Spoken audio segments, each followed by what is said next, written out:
नमस्ते dear students, मैं आशीष कृष्णा। आज आपके साथ जो बात करूंगा, आज से हमारी एक नई सीरीज शुरू हो रही है, इतिहास, आधुनिक भारत का इतिहास। तो सबसे पहले अगर मैं आपसे बात करूं, इतिहास इतिहास का मतलब होता है इति प्लस हास, यानी कि इति का मतलब जैसा या ऐसा हुआ और हास का मतलब हुआ था, यानी कि जो घटनाएं जिस तरीके से हुई, क्यों हुई, उनके पीछे वजह क्या थी, कैसे हुई, हम इन पे चर्चा करेंगे। और इसमें हम कवर करेंगे आधुनिक भारत का इतिहास, मॉडर्न हिस्ट्री ऑफ इंडिया। सबसे पहले मैं आपसे एक ओवरव्यू की बात करता हूँ। आधुनिक भारत के इतिहास का जो पहला आज हम चैप्टर शुरू करेंगे वो है मुगल साम्राज्य का पतन। उससे पहले हम एक ओवरव्यू लेते हैं। सबसे पहले अगर मैं आपसे बात करूं कि आजकल हम इंडिया या दुनिया जैसी देखते हैं, वैसी 300-400 साल पहले नहीं थी। तो हम जो इतिहास पढ़ेंगे, जानेंगे, समझेंगे, उसको उस वक्त के हिसाब से हमको एनालाइज करना होगा, सारे पहलुओं को एनालाइज करना होगा। और मैं अगर आपसे बात करूं, मैं जिन मुद्दों पर बात करूंगा, इस पूरी सीरीज में हम पूरे आधुनिक भारत के इतिहास को मुगल साम्राज्य के पतन से लेकर स्वतंत्रता संग्राम और स्वतंत्रता तक, यानी कि 15 अगस्त 1947 तक जो चीज़ें हुई उनको कवर करेंगे, जो कि हर एग्ज़ाम के लिए बहुत इंपॉर्टेंट टॉपिक है। चाहे वो आईएएस हो, चाहे वो पीसीएस हो, चाहे वो खंड शिक्षा अधिकारी हो, जितने भी ए क्लास रैंक के एग्ज़ाम हैं उन सारे एग्ज़ाम के लिए बहुत ज़्यादा कंपलसरी होता है, बहुत ज़्यादा इंपॉर्टेंट है टॉपिक। चलिए शुरू करते हैं आज का टॉपिक। सबसे पहले हम इसकी पृष्ठभूमि में चलते हैं। उस वक्त का इंडिया 1700 के आसपास जो इंडिया रहा है, वो इंडिया कई टुकड़ों में बटा है। उस वक्त तक देश नाम की कोई आइडेंटिटी एग्जिस्ट नहीं करती है। सब छोटे छोटे राज्यों में बटा हुआ है और वहाँ पर अलग अलग राज्य को अलग अलग शासक चला रहा है। उनके लिए वही देश है, उनके लिए वही साम्राज्य है। तो अगर हम छोटे छोटे साम्राज्यों की बात करें तो सबसे पहले नाम आता है हैदराबाद और कर्नाटक। हैदराबाद और कर्नाटक का जो साम्राज्य है, उसका जो संस्थापक है निजाम उल मुल्क आसफ जाह, पूरा नाम है। कॉपी पेन ले लीजिए और नोट डाउन करना शुरू कर दीजिए, अपने नोट्स भी बनाते रहिए। तो कर्नाटक और हैदराबाद का जो साम्राज्य है उसका शासक है निजाम उल मुल्क आसफ जाह, जिसने 1724 ईस्वी में इस साम्राज्य की स्थापना की। उसकी खास बात क्या थी? वो हिंदुओं के प्रति बहुत सहनशील था और उसके सबसे विश्वसनीय लोगों में जो उसका दीवान था वो हिंदू था और उसका नाम था पूरनचंद। इस कर्नाटक में दक्कन मुगल साम्राज्य एक सूबा था जो कि हैदराबाद के निजाम के अंतर्गत आता था। अगला साम्राज्य था बंगाल, बहुत ही संपन्न उस वक्त तक, बहुत ही प्रोग्रेसिव उस वक्त तक। इसको स्वतंत्र राज्य के रूप में जिन्होंने स्थापित किया वो दो भाई थे, एक थे मुर्शिद अली खां और दूसरे थे अली वर्दी खां। इन दोनों शासकों के दौरान आपस में ही साम्राज्य को लेकर 3 विद्रोह होते हैं और जिसमें अंतिम विद्रोह और तीसरा विद्रोह होता है नजात खां का। नजात खां को हरा दिया जाता है और हराता है मुर्शिद अली खान। और मुर्शिद अली खान को हरा के साथ जिसने दिया नजात खान को हराने के लिए, उसमें सबसे जिम्मेदार आदमी था उनका कृपा पत्र राम जीवन। तो मुर्शिद अली खान ने उसको पुरस्कार के रूप में अपनी सारी जमींदारियां दे दी। लेकिन मुर्शिद अली खान 1727 में मर जाता है। तो उसके बाद उसका जो दामाद है सुजाउद्दीन, उसको सत्ता मिलती है और वो 1739 तक, यानी 1727 से 1739 तक वो शासन करता है। तीनों नवाब, जो 3 नवाब हुए हैं, यानी कि मुर्शिद अली खान के बाद जो 3 नवाब हुए हैं, उन तीनों नवाबों की एक खास बात थी, उन्होंने अंग्रेजों को खुली छूट नहीं दी। उन्होंने अंग्रेजों और कंपनी के जो नौकर थे उनको कानून का पालन करने के लिए बाध्य किया और उनको व्यापारियों के बराबर सीमा शुल्क देने के लिए भी मजबूर किया। लेकिन इस समाज की, इस साम्राज्य की सबसे बड़ी कमी क्या थी? वो ये थी कि उससे पहले अंग्रेज जो थे अमेरिका, दक्षिण पूर्व एशिया, अफ्रीका में अपना उत्पाद मचा चुके थे, यानी कि तबाही कर चुके। तबाही का मतलब इकोनॉमिक सबसे ज़्यादा उन्होंने दोहन किया, वो कर चुके थे। तो इस साम्राज्य की एक खामी क्या रही या उसकी कमी क्या रही, वो ये रही, इन्होंने पूरी दुनिया के चीज़ें जो हो रही थी दुनिया में, उनके बारे में इन्होंने कुछ एनालाइज नहीं किया। क्योंकि अगर वो इन दुनिया में जो अंग्रेज पहले से करके आए हुए थे, अगर वो उस चीज़ को एनालाइज कर लेते तो बहुत मुमकिन था कि वो अंग्रेज़ों की चाल को समझ जाते और उनके पैतरों को समझ जाते और उनको आगे जाके लीगेसी नहीं देते। अगली बात है, कंपनी ने क्या किया 1756-57 में इस बंगाल के साम्राज्य के खिलाफ, यानी कि उस वक्त का शासक है अली वर्दी खान का उत्तराधिकारी जो है सिराजुद्दौला है, उसके खिलाफ अंग्रेज़ों ने युद्ध की घोषणा कर दी। और अंग्रेज़ तब तक टेक्निकली सेना वाइज बहुत स्ट्रांग थे, तो उन्होंने बंगाल के शासक सिराजुद्दौला को हरा दिया। अगले शासन क्या, अगले साम्राज्य की अगर बात करें हम, फिर आता है अवध का साम्राज्य। अवध का साम्राज्य, इसके संस्थापक, इसको स्वायत्त साम्राज्य का दर्जा जिन्होंने दिया है वो है सआदत खां बुरहान उल मुल्क। इनकी खास बात ये थी, इनका जो प्रशासन था बहुत कार्यकुशल था। उसके बाद अगला साम्राज्य आता है मैसूर का साम्राज्य। मैसूर यानी कि दक्षिण भारत में हैदराबाद के पास जो इलाका था वो हैदर अली के अधीन था। हैदर अली जिसका जन्म 1721 में एक बहुत ही सामान्य परिवार में हुआ है, लेकिन उसने बहुत अच्छा शासन किया। लेकिन 1782 में द्वितीय आंग्ल मैसूर युद्ध के दौरान, द्वितीय आंग्ल मैसूर युद्ध बहुत इंपॉर्टेंट आता है, द्वितीय आंग्ल मैसूर युद्ध यानी कि 1782 में वो मारा जाता है। उसके स्थान पर उसका जो बेटा है टीपू सुल्तान, वो गद्दी पर बैठता है। वो 1799 तक राज्य करता है, यानी कि 1782 से 1799 तक उसका बेटा टीपू सुल्तान साम्राज्य करता है। टीपू सुल्तान के शासन की बहुत बड़ी खास बात है, वो ये है कि टीपू सुल्तान ने जो शासन किया है, उसके जो प्रशासनिक लोग हैं, उसके जो कार्य करने वाले लोग हैं, सैनिक हैं, उसके सैनिक उसके प्रति बहुत वफादार रहते हैं और अंत तक रहते हैं और बहुत अनुशासित रहते हैं।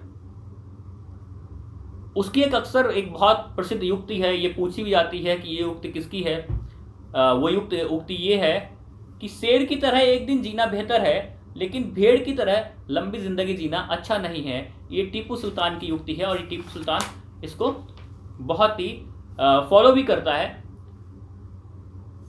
हैदर अली और टीपू सुल्तान के राज्यकाल में एक बहुत बड़ी बात ये थी कि हैदर अली और टीपू सुल्तान के शासनकाल में जो मैसूर साम्राज्य है वो बहुत फला फूला और संपन्न हुआ। उसकी संपन्नता और टीपू सुल्तान के शासन को लेकर सर जॉन सोर, जो 1739 से लेकर 1793 से लेकर 1798 तक गवर्नर जनरल भी रहते हैं, वो लिखते हैं टीपू सुल्तान के कार्य प्रणाली और शासन चलाने की व्यवस्था के बारे में। लिखते हैं, टीपू के राज्य के किसानों को संरक्षण मिलता था तथा उसको श्रम के लिए प्रोत्साहन और पुरस्कृत किया जाता था। एक बात आती है कि टीपू सुल्तान बहुत कट्टरवादी था। ये पूरी तरीके से बात सही नहीं है। यद्यपि उसका जो धार्मिक दृष्टिकोण था वो काफ़ी रूढ़वादी था, लेकिन वो दूसरे धर्मों के प्रति भी काफ़ी सहिष्णु और उदार था। इसका उदाहरण देखने को मिलता है 1791 में, जब मराठा घुड़सवार श्रृंगेरी के सरस्वती मंदिर को डिस्ट्रॉय कर देते हैं, तो टीपू सुल्तान वहां पर सरस्वती माँ की मूर्ति बनाने के लिए पैसा देता है। अगला साम्राज्य आता है केरल साम्राज्य। केरल साम्राज्य के 4 प्रमुख राज्य हैं। एक है कालीकट, एक है चिरक्कल, एक है कोचीन और अंतिम और चौथा है त्रावणकोर। हैदर अली ने 1766 में केरल पर आक्रमण करके उसके कालीकट को, जो जहाँ पे जमोरिन का शासन था, अपने कंट्रोल में ले लिया। उसके बाद जो साम्राज्य आता है वो आता है दिल्ली या और इसके आसपास का साम्राज्य। उसमें सबसे पहला जो नाम आता है वो है राजपूत साम्राज्य। राजपूत साम्राज्य मुगल सत्ता का जब कमज़ोर होने लगी तो इसका फ़ायदा उठाकर राजपूतों ने केंद्रीय नियंत्रण को बस्ता फॉलो कर लिया फारूक सियर और मोहम्मद शाह के शासनकाल में आमोर और मारवाड़ के शासकों को आगरा, गुजरात, मालवा के महत्वपूर्ण जो प्रांत थे उस पर शासन करने का अधिकार था। लेकिन 18वीं सदी का सबसे श्रेष्ठ जो राजपूत शासक हुआ वो हुआ आमेर का सवाई जय सिंह। वह विज्ञान को उसने बहुत बढ़ावा दिया है। और जय सिंह की सबसे बड़ी विशेषता ये थी, जो राजपूत शासक जय सिंह है उसकी सबसे बड़ी विशेषता ये थी कि उसने बहुत बड़ा खगोल शास्त्री खुद भी था और विज्ञान को बढ़ावा दिया है। उसने एक बहुत इंपॉर्टेंट मैथमेटिक्स की फील्ड में किया है, यूक्लिड थ्योरम आप लोगों ने पढ़ी होगी 11th-10th क्लास में। तो उसमें यूक्लिड की जो रेखागणित के तत्व हैं उसने उसका संस्कृत में अनुवाद कराया, जो उस वक्त तक बहुत कम लोग इस पर फोकस करते थे। उसका अगला साम्राज्य आता है जाट साम्राज्य। जाट साम्राज्य बेसिकली भरतपुर, जो आजकल राजस्थान में है, भरतपुर के जाट राज्य की जो स्थापना थी वो चूड़ामन और बदन सिंह ने की थी। और उन्होंने बहुत अच्छा नेतृत्व किया। उनके शासनकाल में जाट साम्राज्य एक अच्छे उच्चतम शिखर पर गया। एक इतिहासकार हैं जो जाट साम्राज्य के बारे में लिखते हैं, वो ये लिखते हैं, यद्यपि और वह किसान पोशाक पहनता था, यानी कि कौन, वह का मतलब है सूरजमल, यद्यपि वह किसान की पोशाक पहनता था और सिर्फ अपनी ब्रज बोली बोल सकता था, तथापि वह जाट जाति का प्लेटो था। समझदारी और चतुराई तथा राजस्व और नागरिक मामलों का प्रबंधन करने की योग्यता में उसकी बराबरी करने वाला कोई नहीं था। आसफ जाह बहादुर को छोड़कर हिंदुस्तान के बड़े सामंतों में कोई नहीं था। फिर अगला जो साम्राज्य दिल्ली के आसपास का आता है वो है बंगस, पठान और रुहेले। अफगान का एक बहुत दुस्साहसी शासक था, उसका नाम था मोहम्मद खां बंगस। उसने फर्रुखाबाद के इर्द गिर्द के इलाकों, यानी कि अलीगढ़ और कानपुर के, जो आजकल अलीगढ़ और कानपुर तक जो विस्तार है, तो इलाके पर फारूक सियर और मोहम्मद शाह के शासनकाल में अपना अधिकार कायम किया। किसने? मोहम्मद खान बंगस ने। तो मोहम्मद खान बंगस पठान था और उसने रुहेला लोग हैं उनको भी बहुत बढ़ाया।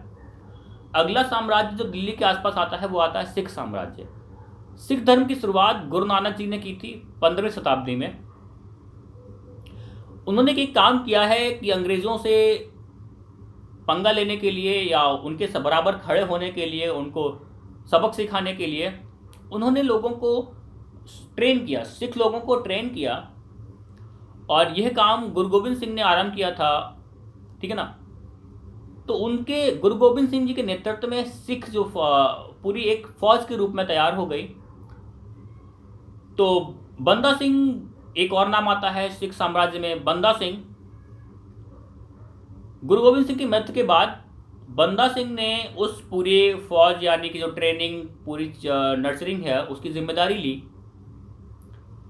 उसके बाद जो बात आती है, अगला साम्राज्य जो दिल्ली के आसपास आता है उसका नाम है रणजीत सिंह के अधीन जो पंजाब था। महाराजा रणजीत सिंह जो थे उन्होंने बहुत लंबे समय तक लाहौर और अमृतसर तक शासन किया पूरा। और उनकी सबसे बड़ी खास बात ये थी रणजीत सिंह की, उन्होंने आधुनिक कारखाने खोले और उसमें मुसलमानों को भी वो अपने कामगारों के रूप में उन्होंने काम दिया। उनके जो महत्वपूर्ण मंत्री और सेनापति मुसलमान हिंदू दोनों थे, कोई बाइफर्केशन नहीं था। और सबसे बड़ी बात बताता हूँ आपको, महाराजा रणजीत सिंह का जो सबसे बड़ा विश्वास पात्र मंत्री था वो था फकीर अजीजुद्दीन, ठीक है ना। उसके बाद बात करते हैं मुगल साम्राज्य के पतन की। तो मुगल साम्राज्य का जो पतन स्टार्ट होता है उसके बारे में हम लोग पढ़ेंगे, उसके पतन के कारण क्या थे, उसके पीछे की कहानी क्या है, पतन कब से स्टार्ट होता है। और पतन के कारणों में हम पढ़ेंगे कि उसके राजनीतिक कारण क्या थे, उसके आर्थिक कारण क्या थे, उसके सामाजिक कारण क्या थे, उसके सांस्कृतिक कारण क्या थे, उसके धार्मिक कारण क्या थे, और औरंगजेब की कौन सी नीतियां थीं जो उसके लिए उल्टा पैंतरा साबित हुई, और जो बाहरी आक्रमण हुए, यूरोपीय आगमन हुआ, और जो नई नई शक्तियां क्षेत्रीय रूप से जो मैंने आपसे बात की उदित हुई, उसके बारे में हम नेक्स्ट वीडियो में डिटेल में विद ऑल समरी चर्चा करेंगे point wise. See you soon, thank you, bye bye.